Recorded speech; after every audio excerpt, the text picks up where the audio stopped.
Oke, selamat siang Pro Viewers. Hari ini kita kembali lagi dalam program Cakap-Cakap bersama saya Valdes.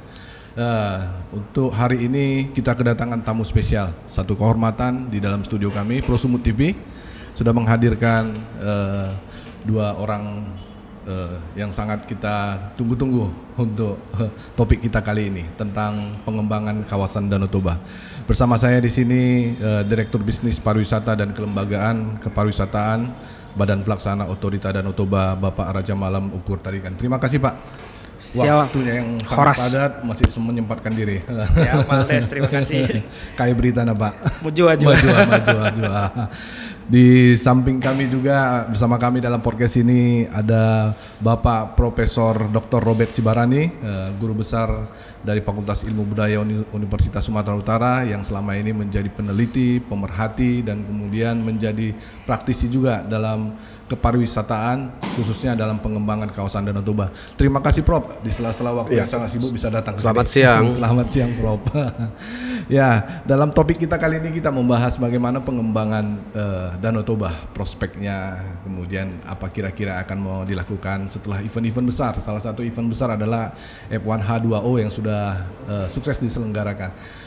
Selamat dan sukses ya untuk Pak Malam dan tim yang sudah menyelenggarakan H2O dari hadiri Pak Presiden Jokowi juga. Semua sukses ya, walaupun ada hal-hal kendala alam yang ini ya, yang mengganggu, tapi itu overall sudah sangat bagus lah. Ini perhelatan pertama dan kemudian masih ada 4 perhelatan berikutnya. Cerita sedikit Pak tentang H2O ini seperti apa, kemudian bagaimana nanti pengembangan after this lah ya. Oke, terima kasih ya Bang Valdes gitu ya dan rekan-rekan semuanya. Jadi saya cerita sejarahnya dulu nih. Jadi siapa sebenarnya penyelenggara F1H2O? Sebenarnya tidak BPUDT. Penyelenggaranya Injerni, yaitu BUMN Holding BUMN Pariwisata. Tapi ide awal ini memang dari Pak Jimmy Panjaitan. Jadi dulu ketika kami ada rapat 6 bulanan dengan Kemenko Marves gitu ya, karena kami ketua dewan pengarah kami kan Kemenko Marves, kami ada rapat 6 bulanan. Dulu MotoGP lagi marak-maraknya, kebangkitan ekonomi dan yang lain. Ya Pak Jimmy ngusulkan nih, ada juga nih event boat ini gitu kan, boat race gitu kan. Udah coba jajakin. Nah, kita jajakin, kita kontak sama ada Ray namanya, anaknya foundernya F1 Powerboat ini. Kita kontak, datang mereka gitu ya. Ya udah gitu. Nah, dulu harapan kami memang yang bayar komitmen fee-nya ini Kementerian Pariwisata lah, sama seperti MotoGP. Cuman memang karena anggaran Kementerian Pariwisata juga turun gitu ya. Jadinya kami disuruh di depan nih. Cuman sebulan anggaran kami kan sangat terbatas Pak. Ini komitmen fee-nya sekitar 2,3 juta dolar nih Pak. Gede juga. Jadi, ya. Gede tapi sebenarnya murah sih untuk event internasional ya. Itu untuk 5 tahun atau untuk 1 tahun per aja? tahun Pak. Per tahun. Per penyelenggaraan berarti ya? Per penyelenggaraan gitu. Jadi akhirnya karena kami tidak ada anggaran, melapor lagi ke Pak Menko, akhirnya yaudah apa saran kalian ya, kita kebetulan memang deputinya Pak Menko, Pak Odo itu kan komisarisnya Injerni, jadi dibantu beliau lah, akhirnya didanain. Nah setelah didanain kami juga sadar diri nih, fokus kami kan tidak hanya di event segede ini. Jadi kita serahkan aja ke ahlinya, kami di panitia di Injerni, kami di panitia nasional supporting aja sebenarnya. Jadi yang kami support ya gimana UMKM bisa masuk di ring 1, kami mengakomodir nih stakeholder yang bisa masuk ketemu ya. Itu aja sih sebenarnya sejarahnya sih. Oh gitu ya. Nah, kemudian setelah F1H2O ini gimana melihat kira-kira denyut nadi pariwisata di Sumatera, di Danau Toba lah? Nah, sebenarnya gini, F1H2O ini kami akuin lah masih banyak kekurangan lah. Tapi memang seperti kata Ray ya dari UM ini memang di mana-mana di negara manapun tahun pertama selalu paling berat memang.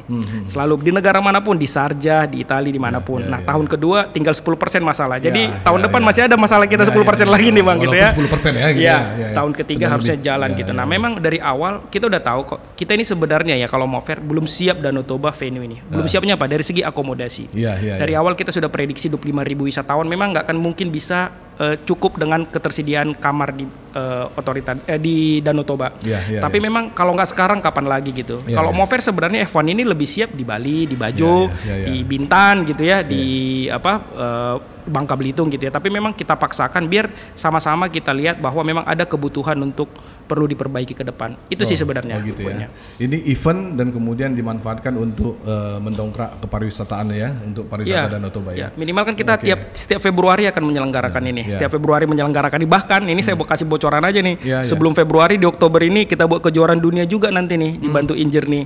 Ada kejuaraan ski lah, jet ski, World Jet Ski. Nanti acaranya seminggu gitu. Jadi memang harapan kita memang F1 Powerboat ini jadi pemicu di awal, habis itu apa event-event gitu. Entry point-nya lah ya. Iya, kemudian juga kemarin kami fasilitasi asosiasi jet ski Pemprov Su, gimana caranya ya syukur-syukur prapon bahkan pon tahun depan bisa di sini Bang. Jadi memang ya ke depan aja sih yang perlunya nih event-event apa bisa kita manfaatkan dengan venue sekarang. Padat event ya Pak ya. Oke Pak, untuk mengintegrasikan dengan Prof. Robert yang ahli antropologistik, saya mau dapat cerita dulu tentang Bapak tentang bagaimana pengembangan Caldera Toba sekarang yang 360 hektar itu. Oke, memang kami BPUDT memang amanat Perpres itu sebenarnya kami mengelola 500 hektar nih Bang. Cuman memang yang kami baru dapat sertifikat 386 hektar. 386 itulah yang kami kerjakan gitu ya.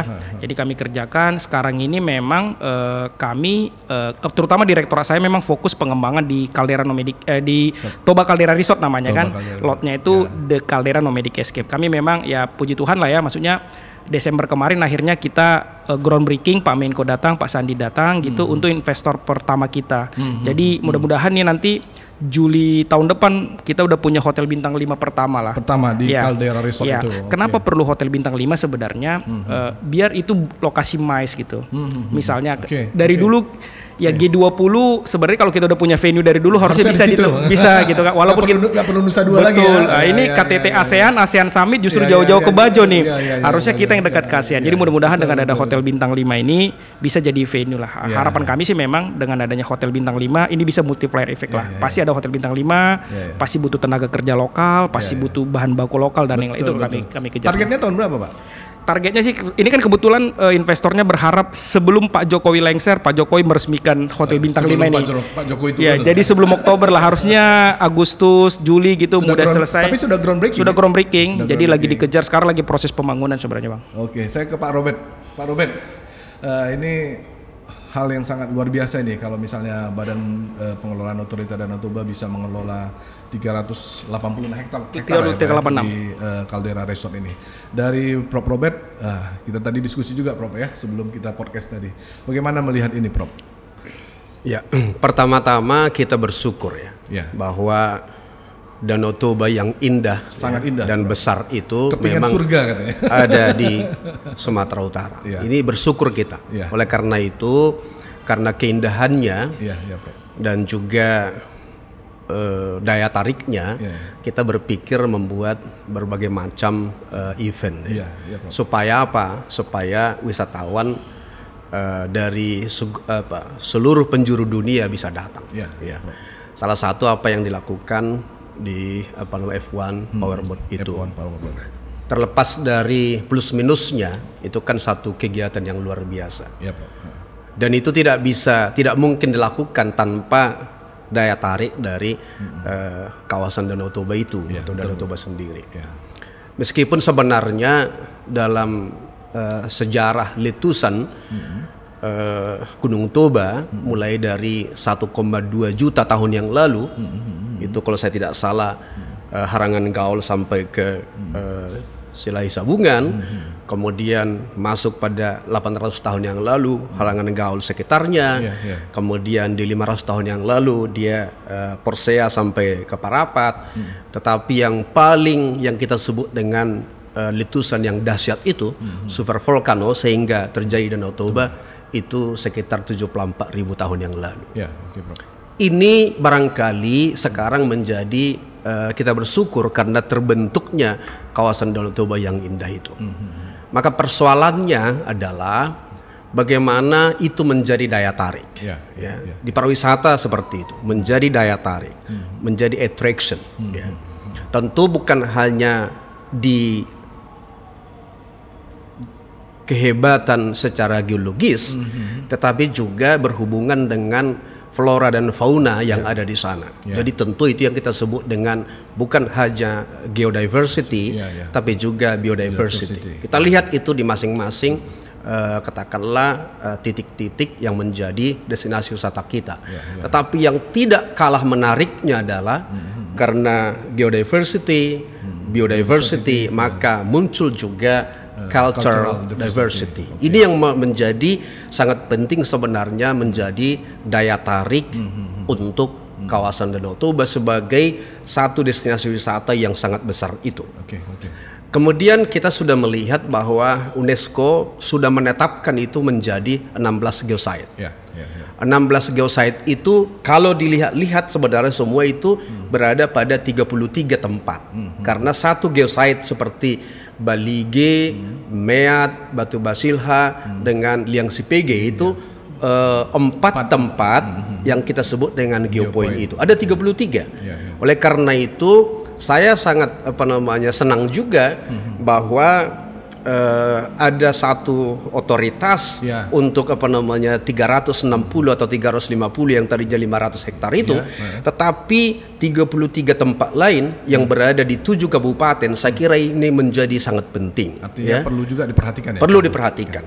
Oleh karena itu kami di Universitas Sumatera Utara, kalau nanti diminta oleh teman-teman, kita sudah berikan sebenarnya untuk pengelola Kaldera Toba, karena sekarang mempersiapkan kedatangan revalidasi dari UNESCO untuk tahun depan, kita sudah berikan sekitar 70 sekian judul penelitian yang diberikan oleh Universitas Sumatera Utara melalui lembaga penelitian Universitas Sumatera Utara.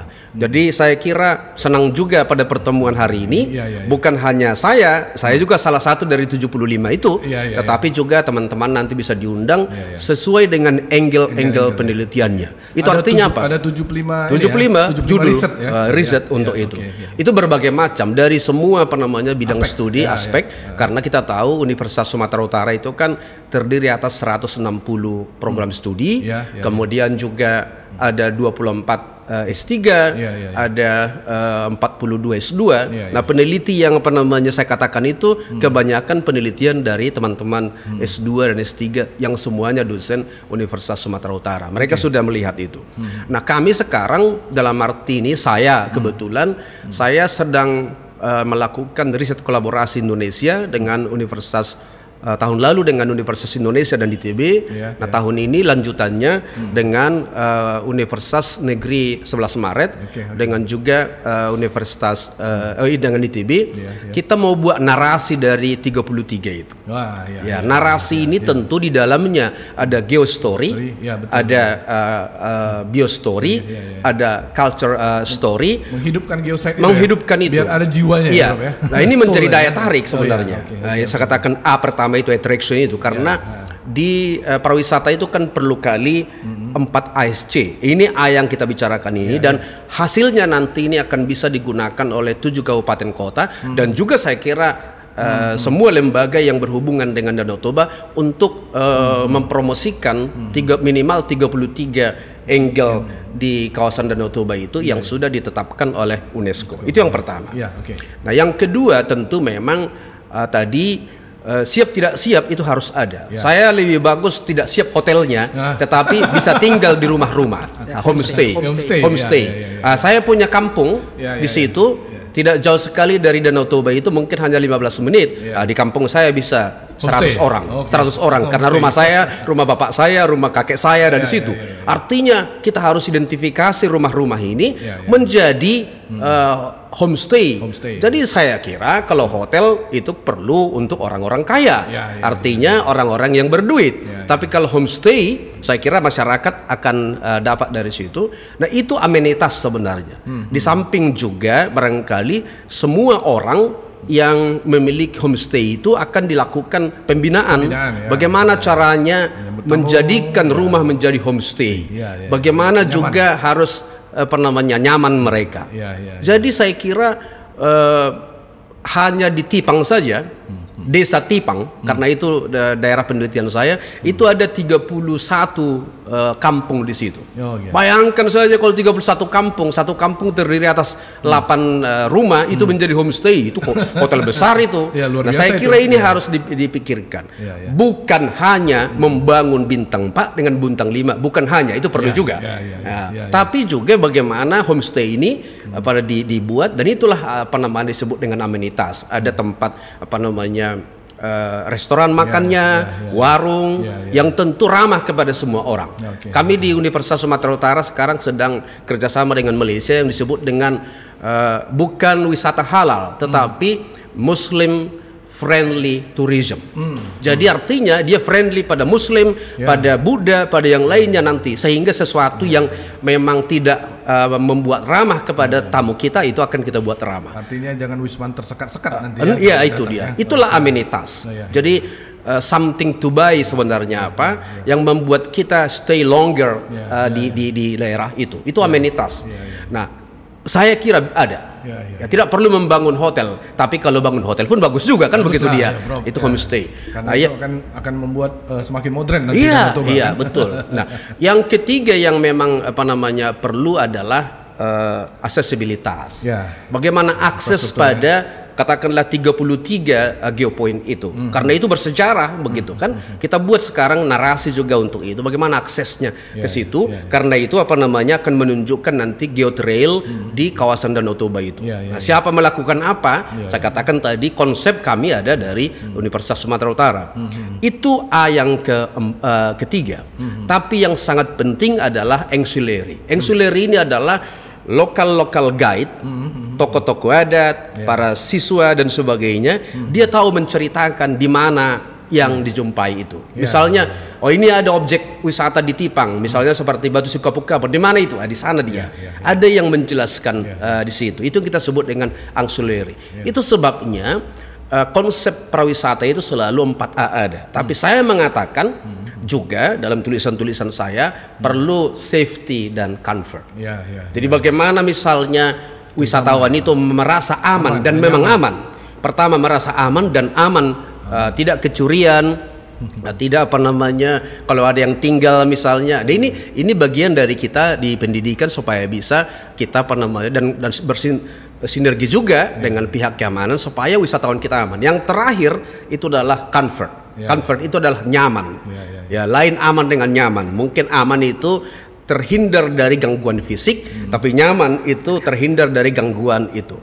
Kalau 4 ASC itu dibangun dan itu pelan-pelan, jadi tidak ada tunggu dulu dibangun ini dilakukan baru tidak. Saya kira apa yang dilakukan yang pertama dan itu jadi, F1 powerboat itu bahwa masih kurang. Saya kira begitu mengidentifikasi berapa mungkin ribu desa yang ada di kawasan Danau Toba, lalu masing-masing ada 2 homestay, aman sudah wisatawan kita, sambil membangun juga hotel yang bagus. Poin yang saya tangkap tadi ada hal yang menarik, itu memberikan jiwa kepada 32 geosite itu. 33. Saat ini sudah bagaimana progresnya, Prof? Artinya setiap 33 geosite itu kan akan diberikan narasi cerita kan, dan itu yang akan menjadi menghidupkan soal lokal konten bagaimana nanti orang akan datang dengan daya tarik, artinya magis atau magis, itu nanti interpretasi dari wisatawannya yang akan melihat itu. Betul. 33 geosite itu kita sudah menyelesaikan 75% bahan baku narasinya. 75%. Rencana kita tahun ini selesai semua itu 100%, kemudian diterjemahkan ke bahasa Inggris, karena perlu ini pada wisatawan asing, dan juga untuk pelestarian dan revitalisasi budaya ini ada bahasa daerahnya, bahasa Indonesia jelas, bahasa daerah ini tentu rumpun bahasa-bahasa Batak. Kalau dia geosite-nya di Simalungun itu bahasa Simalungun. Kalau di Karo bahasa Karo, di Toba bahasa Toba. Lengkap dengan aksara Bataknya, subkultur itu. Nah, ini nanti akan dilihat terjemahannya dengan bagus dengan tim kami, tim kolaborasi dari Universitas Negeri 11 Maret. Kebetulan ada di sana yang tahu bahasa Batak.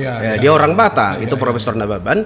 Nah, setelah selesai ini bersama-sama dengan fotonya nanti di geosite itu, ini akan dibuat aplikasi dan kita koordinasi dengan satu sekolah yang berhubungan dengan teknologi informasi di TB. Itu namanya sekolah orang itu. Artinya didigitalisasi. Dan ini pilihan sudah ada. Dia akan masuk di berbasis mobile. Rupanya berbeda juga. Saya pikir dia tanya, ini mau kita buat mobile atau web katanya. Apa bedanya? Saya bilang kalau web di komputer, kalau mobile bisa di tab. Saya bilang mobile. Rupanya itu pilihan juga. Lebih familiar. Kita akan buat itu nanti sehingga wisatawan dan calon wisatawan itu bisa lihat di mana saja. Dan kalau ini selesai, barangkali 7 kabupaten itu akan bisa mempromosikan daerahnya masing-masing. Karena sudah persoalan menit di mobile itu.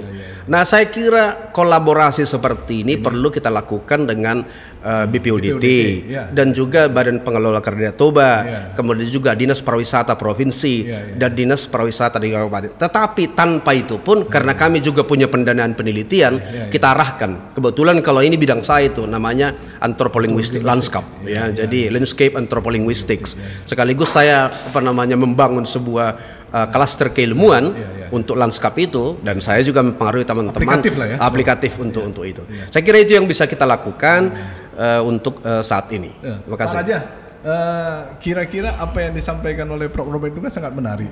Ini BOPDT ini terlihat eksklusif nih dari luar, membangun. Sorry kalau saya salah siap. Sorry to say Katanya BOPDT ini terlalu eksklusif membangun kaldera Toba. Jadi kurang memperhatikan aspek-aspek yang disampaikan oleh Pak Robert ini. Jadi hanya membangun kawasan khusus 368 hektar itu.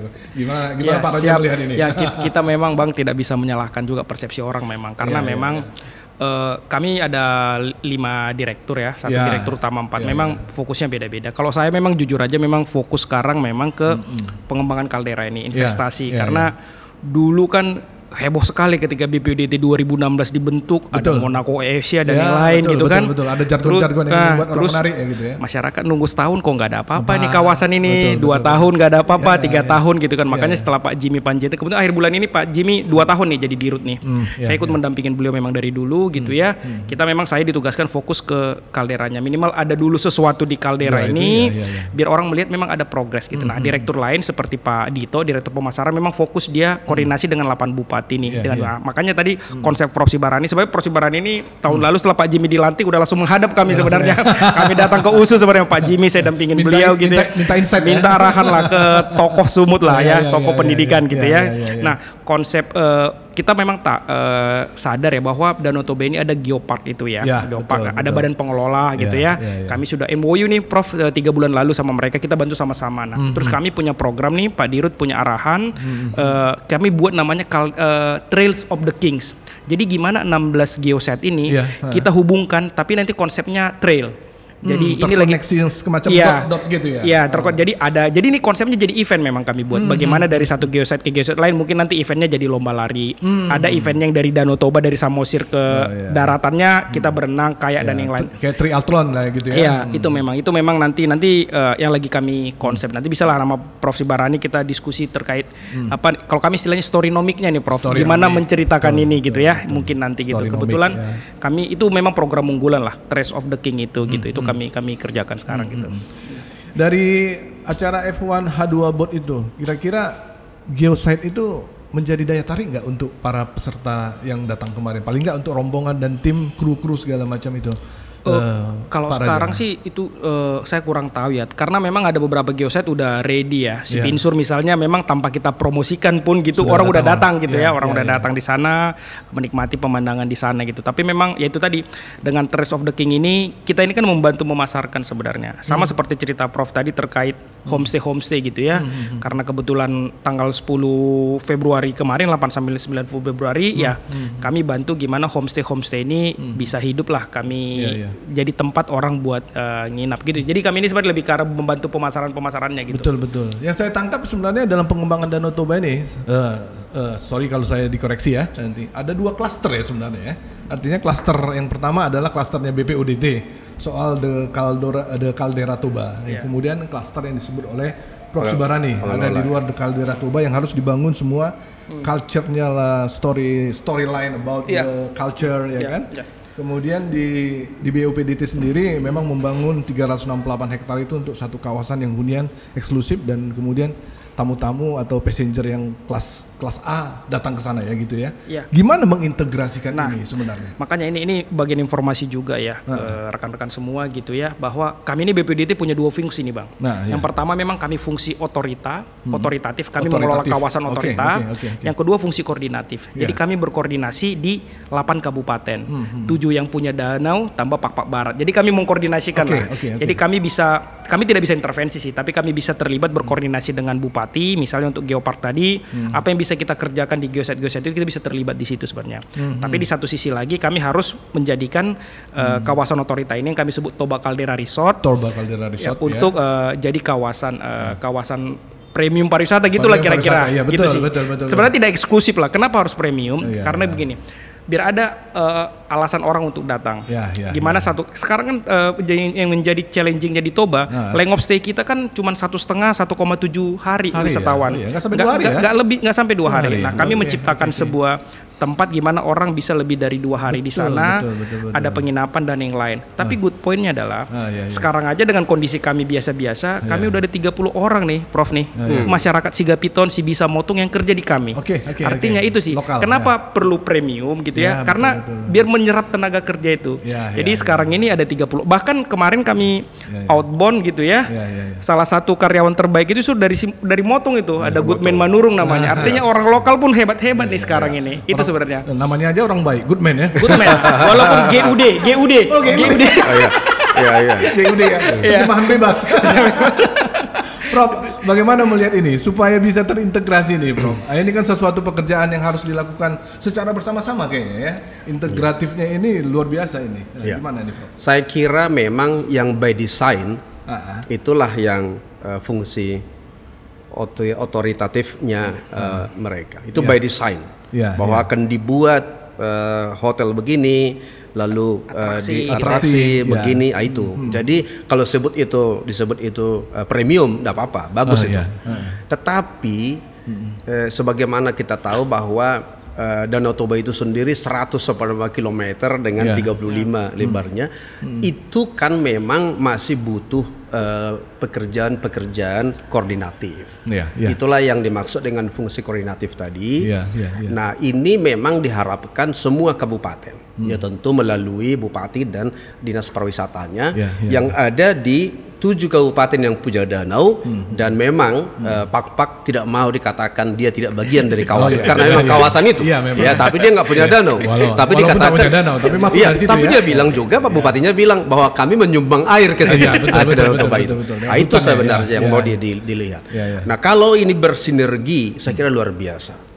Jadi biarlah bupati dan dinas pariwisatanya bekerja di kabupatennya, kemudian bisa berkoordinasi bukan hanya untuk BPUDT, tetapi juga Badan Pengelola Caldera Toba yang ketua umumnya kebetulan Dinas Pariwisata Sumatera Utara. Jadi itu yang bisa juga mengkoordinasikan dari segi jabatan, katakanlah dinas pariwisata. Mereka dari segi koordinatif yang memang juga bagian dari mereka. Nah, saya selalu katakan, ini sebenarnya tanpa disuruh, Universitas Sumatera Utara itu kan punya nama Sumatera Utara. Jadi itu bagian dari situ. Maka saya bilang ada 75 penelitian yang saya list, saya daftar itu beberapa bulan lalu. Nanti ketika nanti akan penelitian untuk tahun ini mungkin ada 100. Nah, ini untuk apa sebenarnya? Biarlah teman-teman yang meneliti itu barangkali bisa seperti ini, diundang apa yang mau disampaikan, apa yang mau dilakukan, sehingga ada sinergi bahwa secara konsep sudah kita buat. Saya kebetulan meneliti bukan hanya konsep, karena dikatakan juga bahwa untuk Storynomic ini saya juga sering diundang untuk itu, sehingga buat itu. Meskipun ini kerjasama itu kan tidak mesti ada uangnya, tidak mesti itu. Betul. Saya kerjakan, ini kerjakan, jadi bekerja bersama-sama. Suatu saat kita akan sinergikan apa yang telah dilakukan mereka, apa yang USU telah lakukan. Saya kira ini yang harus dilihat.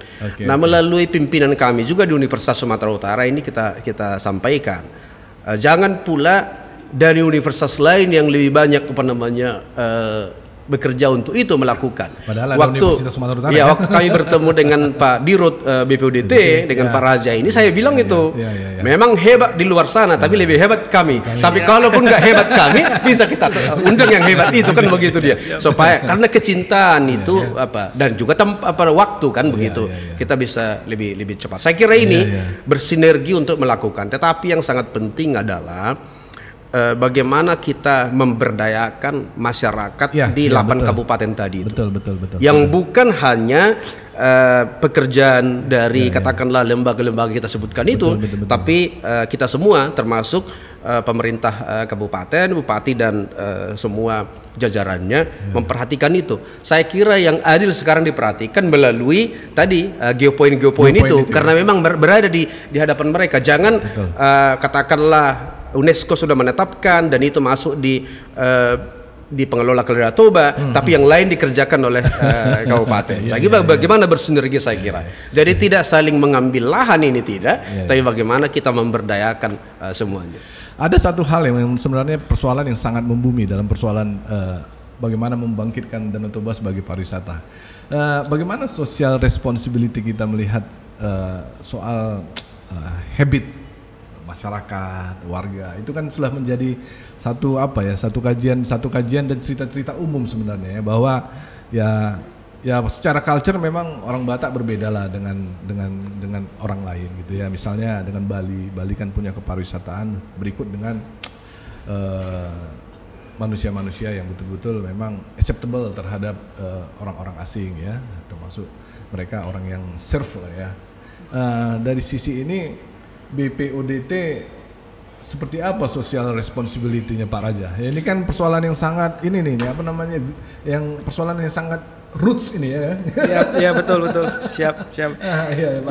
Jadi satu memang ya ini satu hal sebenarnya ini pekerjaan panjang lama melibatkan banyak orang. Ya, betul. Tidak bisa kami kerjakan dalam setahun 2 tahun atau periode kepemimpinan kami. Makanya perlu kami yang bisa kami kerjakan quick win ya kami selalu sering membuat diklat hospitality. Bahkan 2 tahun lalu ketika anggaran kami masih ada, kami kirim tuh 30 orang ke Bali. Itu mereka belajar di Poltek Par Bali gitu ya, biar punya spiritnya melayani ala Bali gitu ya. Balik lagi ke kabupaten masing-masing jadi lokal champion, mereka jadi trainer di sana gitu ya. Cuman karena memang tahun lalu tidak ada anggaran kami kirim ke Poltek Par Medan jadinya. Jadi mereka magang itu sih, itu yang bisa kami, tapi itu kan quick win ya. Nah, jangka panjangnya sebenarnya Pak Jimmy sudah lagi mau menghadap ini nih Pak Nadiem nih, Prof nih, mau gimana kita masukkan kurikulum hospitality ini di sekolah. Mulai dari SD, dari TK bahkan gimana caranya kan. Hospitality itu banyak lah, misalnya hal sederhana jangan buang sampah sembarangan, ada turis jangan dikejar-kejar, gitu-gitu sebenarnya. Ini memang mudah-mudahan dalam tahun ini bisa kita dorong. Jadi masuk dulu kan kita punya muatan lokal. Saya dulu zaman SMP di Siantar ada muatan lokal bahasa Batak gitu ya. Nah sekarang mungkin bisa masuk itu nanti gimana hospitality ini masuk ke jenjang pendidikan mulai dari dasar sampai SMA gitu. Itu lagi kita kerjakan. Tapi di luar itu ya gitu ya. Sekarang gini, kita dulu punya Sabta Pesona. Saya pun sampai sekarang lupa apa aja itu. Nah, sekarang kalau kami ya, kalau bisa saya pribadi ya, fokus ya. Satu memang kami gimana mendorong kebersihan, Pak. Sama keamanan. Menurut kami sebenarnya keramah tamahan itu bonus sebenarnya. Kita kerjakan, tapi kalau memang kita memilih mana yang harus kita kerjakan cepat, kebersihan sama keamanan gitu. Toh kita juga ke Eropa nggak ramah-ramah juga. Orang Eropa itu kita datang-datang banyak copet juga sana. Coba ya, banyak copet dan yang lain. Aduh gitu ya. Kemanapun ke Jepang nggak ada ramah-ramahnya juga. Tapi kan rame-rame aja. Tapi yang pasti kan orang bersih dan aman gitu. Amannya ini termasuk ya tadi kata Prof juga, comfort di dalam hatinya. Dia tahu bahwa 2 juta, dia bisa habis seminggu 2 juta. Dia tidak ditipu makan dan yang lain. Nah ini lagi kita dorong sebenarnya, fokus ke kebersihan sama ke keamanan ini sebenarnya gitu. Dan saya pribadi ya, karena saya juga yang ngurusin pengembangan bisnis, mungkin mohon izin nanti Prof mungkin salah atau gimana. Saya selalu percaya pendekatan kami itu memang di bisnis ya. Gimana UMKM sekarang kami nih Prof, makan kami lokal tuh dari motong. Walaupun dia nasi kotak gitu-gitu, sekarang kami nggak pernah lagi ngambil dari Parapat gitu, selalu dari situ. Buah-buahan dari UMKM sekitar kawasan kami. Makanya termasuk tadi minuman-minuman juga udah pakai yang lokal gitu ya. Nah, kami percaya, kalau saya pribadi percaya ini pendekatan bisnis. Kalau dia udah mulai kita belanja dapat duit, saya yakin minimal packagingnya akan dia buat bagus. Dia akan bersih sendiri. Dia tidak akan nipu-nipu harga, persahalian gitu. Itu pendekatannya lagi kami coba. Makanya sekarang gimana kami pro lokal ini sebenarnya. Gimana UMKM ini kami bisa beli produk-produknya gitu ya. Mereka berbenah sendiri sambil kami latih pelan-pelan dengan kemampuan kami. Itu sebenarnya Bang. Dengan mensupport mereka nanti akan mereka berbenah sendiri juga ya. Betul, gitu ya. Betul. Kita harus support mereka memang ya, betul, Raja ya. Betul. Prof, gimana melihat ini? Ini kan sebuah isu yang terus menerus dan belum habis-habisnya ini soal nilai-nilai ini ya kan. Konsep besarnya adalah beneficial management to local community. Oke. Beneficial management to local community. Ini konsep besarnya. Oke. Konsep kecil-kecilnya tadi catering sudah dari sini dan sebagainya. Tapi dalam semua overall itu harus memang bagaimana mensejahterakan masyarakat. Tadi apa yang kita katakan itu buka hotel besar. Tapi homestay jangan lupa karena ada pasarnya itu. Begitu dia. Jadi ini semua mensejahterakan. Itu yang disebut dengan kearifan lokal. Jadi kearifan lokal itu adalah nilai budaya atau norma sosial yang dapat dimanfaatkan untuk menata kehidupan sosial dalam rangka menciptakan kedamaian dan atau meningkatkan kesejahteraan. Saya hafal betul itulah local wisdom. Jadi kalau kita berlocal wisdom artinya ada kebijaksanaan, ada kearifan kita bagaimana menciptakan kedamaian dan meningkatkan kesejahteraan. Kalau sudah dibangun dari konsepnya begitu, nggak akan ada menolak itu. Kalau tanah mau dipakai, berikan ganti untung, jangan ganti rugi. Gitu. Dia beruntung untuk itu. Hitungannya kan jelas itu masyarakat, tapi dia beradab juga. Nah, kalau sudah memang hitungan bisnisnya sudah ada, dia pindah dan sebagainya, itu sudah mudah. Tetapi kalau merugikan, mau ditanya orang lain misalnya anaknya pun didekati nggak akan mau dia, karena tidak beneficial management untuk itu, untuk the local community. Kalau itu dipegang semuanya sudah. Tetapi kalau masyarakat jadi penonton, apalagi dirugikan dia, dibuatnya ditutupnya jalan dan sebagainya. Tetapi ada juga 1-2 yang meskipun diberi ini ada sesuatu ini diselesaikan. Tapi secara keseluruhan memang harus demikian. Saya lahir dan dibesarkan di kawasan Danau Toba, di Sibarani 10 desa saya. Dan artinya tiap sekali 2 hari dulu kami pergi ke danau untuk berenang. Artinya kami betul-betul tahu apa namanya danau itu. Nggak akan ada yang sulit ditangani kalau konsepnya seperti itu. Tetapi kalau konsepnya ada orang yang seolah-olah menokohi mereka dari tokoh masyarakat, kan kadang-kadang menokohi dari tokoh masyarakat itu mereka tidak mau itu siapapun gitu. Bahasa Medannya menokohi gitu dia. Jadi artinya memang harus itu modelia. Saya yakin dengan konsep seperti ini yang dimiliki oleh katakanlah BPUDT, pengelola Kaldera Toba, kemudian juga kabupaten di 8 kabupaten itu dan juga ada masukan dari akademisi, saya kira itu bisa jalan. Optimisme harus dibangun. Pak Raja, ini ada satu isu menarik nih yang perlu Pak Raja klarifikasi. Sebenarnya target Wisman untuk BPUDT itu level A itu yang dari negara mana sih kita kira-kira? Sampai kemudian dalam investment forum itu muncul satu wacana untuk membuat healing entertainment. Kalau sudah dibikin eksklusif, kalau saya teringat waktu ada konsep wisata yang sama di Batam, kawasan wisata terpadu eksklusif. Kenapa nggak dibuat healing entertainment? Toh itu kan sudah eksklusif gitu kan. Artinya target wisata kita kan berbeda dengan Bali sebenarnya. Kalau Bali kan dekat ke Australia gitu ya. Kemudian Australia juga dekat dengan negara Selandia Baru segala macam. Kalau Sumatera Utara dan Danau Toba ini kan dekat ke Malaysia, Singapura. Yang kita tahu habitnya untuk mereka berwisata itu ya kita paham lah seperti apa mereka mencari healing entertainment itu. Wacana yang dibangun ini, wacana yang bukan dibangun sih ya, wacana yang dilontarkan ini gimana BPUDT melihatnya gitu ya?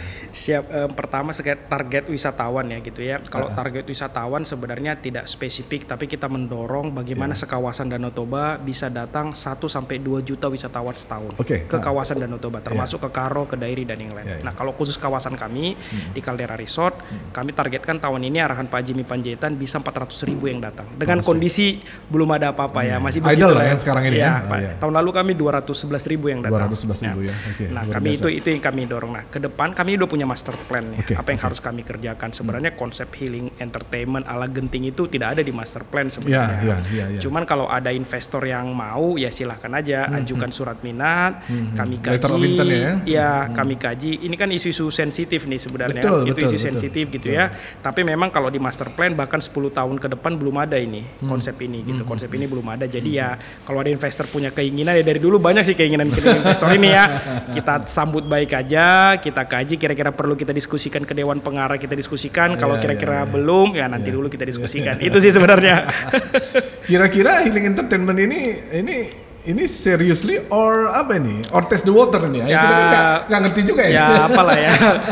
Ya bisa test the water, bisa. Tapi pasti belum serius lah kita untuk dalam waktu dekat ya. Kita memang fokus gimana ada akomodasi dulu hotel gitu ya. Ya setidaknya nanti ketika F1 2025 mungkin pembalap itu sama teman-temannya udah bisa nginap di kami gitu-gitu ya. Betul. Terus bagaimana kami punya permainan-permainan buat anak, keluarga dan yang lain, yang public, outdoor entertainment gitu-gitu. Baru itu sih sebenarnya. Nanti yang lain-lain termasuk Universal Studio mau dibangun di dalamnya. Nah, ada lot untuk kabar-kabarnya seperti ada lot, tapi memang meyakinkan Universal Studio ini kan nantilah. Jadi kalau kami sekarang memang fokus ke orang-orang lokal dulu nih. Jadi makanya kenapa investor pertama kami selalu orang-orang lokal, karena meyakinkan mereka ini minimal 50% udah yakin dulu nih kampung halaman gitu ya. Kalau sudah mereka jadi nanti baru kami mulai fokus ke luar sebenarnya gitu ya. Tapi tetap kami jajakin. Saya juga sebelum kesini ketemu tadi sama konjen Malaysia gitu ya. Karena buat kami sih target realistis ke Danau Toba itu memang ASEAN dulu gitu ya. Jauh lebih murah dari Kuala Lumpur ke Medan dibanding ke Jakarta gitu ya. Betul. Termasuk dari Singapura itu dulu kita jajakin sebenarnya. Apalagi mudah-mudahan ya tol dari Medan ke Parapati itu bisa selesai akhir tahun depan atau 2025. Kalau itu jadi ini selesai Danau Toba. Jadi angka 1 juta 2 juta itu tuh sangat gampang. Sekarang ke Sumatera Utara kalau nggak salah 3 juta setahun gitu ya. Dan karena nggak ada data resmi selalu diasumsikan 1/3 ke Danau Toba. Jadi sekitar 1 juta sekarang ini ke Danau. Nah, kalau ada tol gitu ya, 1,5 jam yang mana sebentar lagi udah bisa sampai Siantar gitu ya, tinggal Siantar ke Parapat gitu, harusnya memang wisatawan itu bisa. Nah, sekarang siap nggak kita masyarakat menyambut ini semua gitu. Tinggal itu sebenarnya. Jadi memang bareng-bareng lah, nggak bisa kami saja, termasuk juga semua lah stakeholder lain, termasuk lembaga pendidikan juga memang harus bareng-bareng kita menyambut ini semua gitu. Dari BOPDT sendiri kira-kira BOPDT melihat apa sih keengganan investor itu untuk berinvestasi di 368 itu? Apa kira-kira mereka banyak? Kenapa mereka banyak mikir gitu ya kan? Good question. Saya ini kan sebenarnya backgroundnya planologi nih Prof, urban planning ya, perencana ya. Saya ini dekat-dekat ke developer real estate lah, Ray gitu-gitu ya. Nah itu di mana-mana kalau saya sebagai direktur yang ngurusin bisnis dan investasi sih, saya selalu bilang kami ini ya developer lah gitu. Kalau saya berani bilang gitu, kalau Pak Jimmy kan nggak boleh bilang begitu ya sebagai direktur kan kalau saya gitu ya. Di mana-mana ya kami ini mirip-mirip lah sama developer mungkin Tasbi, Alam Sutra gitu ya. Nah di mana-mana developer itu yang kita kan ini menyewakan lahan nih, kita tidak menjual ya. Di mana-mana kan jual lahan, sewa lahan tuh infrastruktur dasarnya udah jadi, jalannya bagus, air bersih masuk, gerbangnya cakep gitu. Nah kalau kami ini kan itu challengingnya dari 2016 sampai sekarang pun jalan dalam kawasan nggak ada nih. Belum ada ya sampai. Jadi kalau kita bawa investor gitu datang, ini serius nggak sih kali? Ini masih jalan tanah, iya. Dan majority itu kayaknya 300 hektar itu masih hutan kan? Kan karena kita kan dapat HPL-nya dari hutan kan, dari kehutanan gitu ya. Jadi yang kita kembangkan sekarang baru the nomadic escape-nya spot Pak Jokowi. Nah paling ada jalan akses tanah gitu ke arah Southridge, ke arah selatan, yang kami itulah bawa investor data. Jadi memang itu challenging-nya. Tapi persoalan lahan udah selesai semua kan? Udah clear ya? Udah selesai. Udah clear ya? Nah, kami ini kan tidak akan masuk BPUDT kalau nggak dikasih HPL. Nah di perjalanan ada yang menggugat dan yang lain ya silahkan. Kalau memang bukan tanah kami, ngapain kami paksain gitu. Ini kejadian makanya kenapa kami tidak mau memaksakan sampai 500 hektar sesuai arahan Perpres. 386 aja ini juga ngerjainnya 30 tahun ini Pak. 30 tahun. Jadi kami malah fokus sekarang ke arah selatan dulu nih, karena kebetulan investor kami udah ada di sana gitu ya. Nah makanya saya bilang balik lagi ke tadi, kenapa investor dari dulu enggan dari 2016, kenapa baru tahun lalu Desember baru ada investor, karena memang yaitu meyakinkan. Investor pertama kami juga ini selalu saya ceritain kemana. Investor pertama kami Labersa Opung Hotahayan, orang yang luar biasa. Kami sebut ya diaspora lah dia, orang Batak yang tidak tinggal di Bali kan, tinggal di Pekanbaru. Saya masih ingat ya, meyakinkan beliau ini, saya sama dampingin Pak Dirut itu ya, saya hitung banget tuh 27 kali sarapan sama dia. Dia selalu di meja yang sama di Labersa itu dekat pintu keluar. Meyakinkan meyakinkan. Yang pertama responnya biasa gitu ya. Apa ini? Apalagi banyak isu-isu di masa lalu kami kan, apalah ini segala macam. Terus dia datang ke lahan gitu. Ini jalan nggak aja ada gitu. Terus dia kan tidak masuk akal, dia di awal itu konsep sewa. Dia kan investor. Kalau ada beli aja tanahnya. Ku bangun 5 tahun lagi masih ada tanahku gitu. Kami kan nggak bisa jual tanah, harus disewa 30 tahun gitu ya. Akhirnya sarapan kami bawa Pak Sandiaga Uno sebagai dewan pengarah harian kami ke hotelnya. Terus kemudian juga Pak Luhut ya. Pak Luhut itu sering sekali ajak lunch meeting. Kami ajak sekali di mana namanya di Niagara lunch meeting sama Opung Labersa. Opung udah mulai oke, diyakinkan Pak Luhut. Ada acara di Del kami undang juga Opung sama Pak. Puncaknya saya ingat banget itu 2 Februari ketika datang Pak Jokowi. Kebetulan yang dapat dari Pas Pampres bisa masuk itu 3 undangan kami. Jadi Pak Jimmy, Opung Labersa sama saya gitu. Jadi kalau ada foto-foto Opung sama Pak Jokowi itu kamera saya tuh. Sampai saya nggak ada foto sama Pak Jokowi itu. Itulah akhirnya Opung ini luluh hati. Nah, tapi itu kan kerja setahun loh Pak, betul, dan nggak mungkin kami lakukan lagi.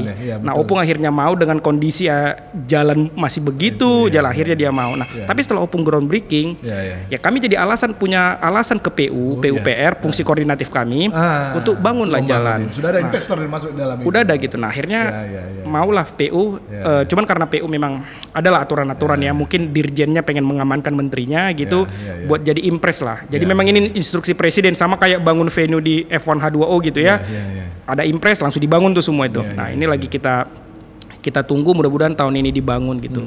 Sama karena investor kedua kami ada Marga Sitorus juga, sama pengusaha sawit di Sumatera Selatan udah siap juga nih, mau bangun juga gitu. Nah, kalau udah ada 2 ini, yang lain-lain tuh udah mengikut lah gitu. Dan kami selalu komit bahwa tenaga kerja mereka itu harus majority orang lokal. Nah, sekarang kita sama-sama lah, nggak hanya kami, Pemkab juga kita kasih pelatihan nih lokal-lokal ini. Bahkan sekarang kalau bisa gitu ya, kalau trennya orang-orang Danau Toba ini dulu merantau, termasuk saya gitu ya, merantau jauh-jauh ke Bandung, kalau bisa sekarang mulai dilirik lah sekolah-sekolah pariwisata atau ke USU lah. Di USU ada sekolah pariwisata bagus. Sekarang lagi ada yang magang di kita nih, Prof nih, gitu kan. Udah mulai ke depan ini masa berdanau pariwisata. Fakultas vokasi kan sudah ada di USU Jadi kami sekarang, arahan Pak Jimmy sekarang gimana, memang BPUDT ini dibentuk Perpres. Oktober tahun depan presidennya udah ganti nih. Gimana kami BPUDT ini istilah Pak Jimmy itu too big to fail. Artinya udah sebesar itu sehingga nggak bisa lagi nih diganti perpresnya. Artinya apa? Kami jadikan kawasan ini, kami punya 2-3 hotel, ada atraksi-atraksi yang lain, tempat makan dan yang lain. Kami udah nyerap tenaga kerja orang-orang lokal dan yang lain. Jadi ketika apapun nanti ke depannya, ya ini udah jalan sendiri nih, udah ada pemasukan. Itu sebenarnya. Idol udah berapa investor sekarang? Idol? Sebenarnya kalau yang ngasih surat minat itu udah ada sekitar 15 letter of intent ya. Iya. Termasuk kemarin, nah itu forum yang Healing Entertainment itu yang dari Ray. Ada Pak Adi Teja, dia memang orang Surabaya ya. Kebetulan orang tuanya staf susnya Pak Wapres gitu, bangun kawasan industri, hotel dan yang dia tertarik pengen bangun Caldera Park and Zoo. Ya, dia membuat mini zoo sama taman-taman bermain anak-anak gitu. Ya, yang seperti itu saya lihat sih lumayan serius ya. Cuman memang karena ada beberapa lagi kami kejar ini, jadi ya sementara kami hold aja dulu gitu, sambil yang lain-lain gitu. Gitu. Prof Robert, bagaimana melihat ini? Ada wacana Healing Entertainment dalam aspek budaya. Kira-kira dalam aspek budaya itu sesuatu yang normatif atau enggak ya dalam wilayah yang ini ya, wilayah kepariwisataan gitu ya.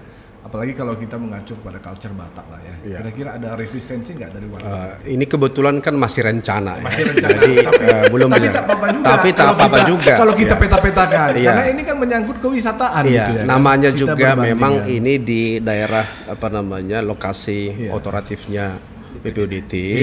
Barangkali ada juga wisatawan yang memang khusus untuk ini. Saya kira itu perlu. Tapi untuk katakanlah berbasis betul-betul budaya Batak masih cukup banyak lagi di kawasan Danau Toba itu. Saya selalu mengatakan bahwa yang memang premium, yang memang betul-betul menarik minat wisatawan yang memang memerlukan itu silahkan di di tempat itu. Tetapi untuk yang tadi berbasis culture, ya mungkin itu bisa di. Tapi artinya kan kalau misalnya kita lihat ya kedatangan kewisatawan itu kan bisa saja tidak sendiri kan, tapi dari keluarga kan, kan bisa terjadi split ini kan, splitter ya kan, yang satu ke sini, yang satu ke sini kan. Nah, itulah saya kira. Kan jadi dua-duanya. Ya pusatnya nanti memang di situ, kemudian Kalau memang saya tidak tahu tuh ya, apakah 2 hari, 3 hari. Kalau mengelilingi kawasan Danau Toba bahkan seminggu bisa tinggal di situ. Iya, betul. Jadi bagaimana membuat geotrail sebenarnya. Jadi dekat itu ke Sibisa, itu hanya sekian jam. Dari situlah nanti kabupaten masing-masing yang 8 kabupaten itu bisa menarik mau kemana dia dibuat itu geotrail itu, sehingga bisa betul-betul bisa. Saya selalu berpikir bahwa bagaimana wisatawan itu memang berdampak pada masyarakat tadi itu, masyarakat itu. Nah, yang berikutnya adalah saya atau kami ya dengan Universitas Teknologi Mara sedang baru bertemu seminggu yang lalu. Saya dengar juga bahwa hingga saat ini wisatawan terbanyak itu dari Malaysia. Dari Malaysia, itu catatannya begitu. Tetapi katanya mereka kalau ke Danau Toba, ke Samosir misalnya itu pulang pergi begitu. Nah, bagaimana spot-spot tadi itu bisa membuat mereka tinggal di situ. Kemudian tentu juga dipikirkan, makanya kita konsep tidak wisata halal yang mau kita bangun itu dengan peneliti kita dan mereka, tapi friendly Muslim tourism. Jadi bukan hanya untuk Muslim, tapi untuk yang lain juga bagaimana friendly gitu. Itu yang kita bangun. Nah, kalau supaya friendly, tentu mana yang tidak mengganggu privasi mereka, mana yang tidak mengganggu kelompok mereka, itu yang harus kita sediakan. Misalnya saya tantang juga ya. Oke, kalau kita membuat pilot project di satu tempat, itu dijamin semua yang berada di sana itu yang friendly. Baik itu orangnya, lalu hewan juga tidak ada yang melintas ke sana kemari. Kemudian restorannya juga ada, kemudian tempat sholatnya juga ada. Tetapi sekali lagi, kalau dibuat itu di satu katakanlah kabupaten destinasi wisata itu, tentu harus bisa menguntungkan kepada pengusaha. Ini harus by design yang begitu dia.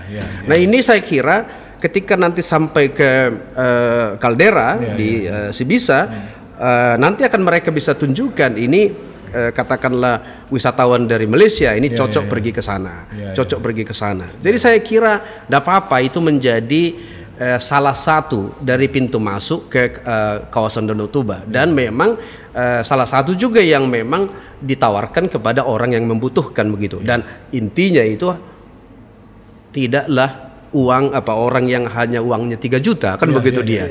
Kalau 3 juta orangnya seminggu dia boleh tempat lain. Karena di homestay di tempat lain, bahkan di Bali itu kita lihat, saya pernah itu hanya 75.000 satu malam. Sudah ada kopi pagi dengan ubi goreng sudah bersih, bersih itu. Lalu kita memandang ke sawah-sawah itu di Subang. Karena memang ada juga memang tipikal wisman Prof yang ini yang tidak terlalu mempedulikan, yang penting bersih lingkungannya.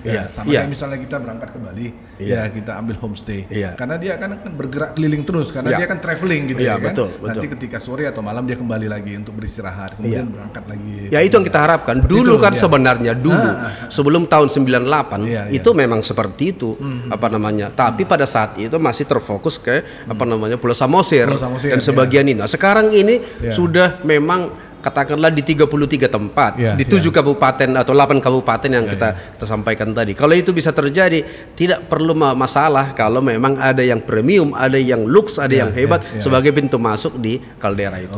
Berarti poinnya tidak hanya kaldera resort yang by design, tapi outsidernya juga harus by design juga ya Prof ya. Dan itu harus memang diperhatikan oleh pemerintah. Terima kasih Pak Raja atas waktunya, sangat indah bisa memberikan insight kepada pemirsa Prosumut TV, gitu juga Prof Sibarani. Terlalu banyak memang poin-poin yang mau kita bahas, cuman waktu kita memang terbatas dan kami nanti akan punya waktu lagi. Mudah-mudahan Pak Raja punya waktu lagi nanti Prof Sibarani kita membahas yang lebih detail lagi nanti terkait kepariwisataan Danau Toba, dan tujuannya adalah untuk memakmurkan masyarakat sekitar dan masyarakat Sumatera Utara juga. Terima kasih atas waktunya. Salam sehat. Salam sehat. Salam sehat. Terima kasih. Thank you. Terima kasih, Prof. Terima kasih.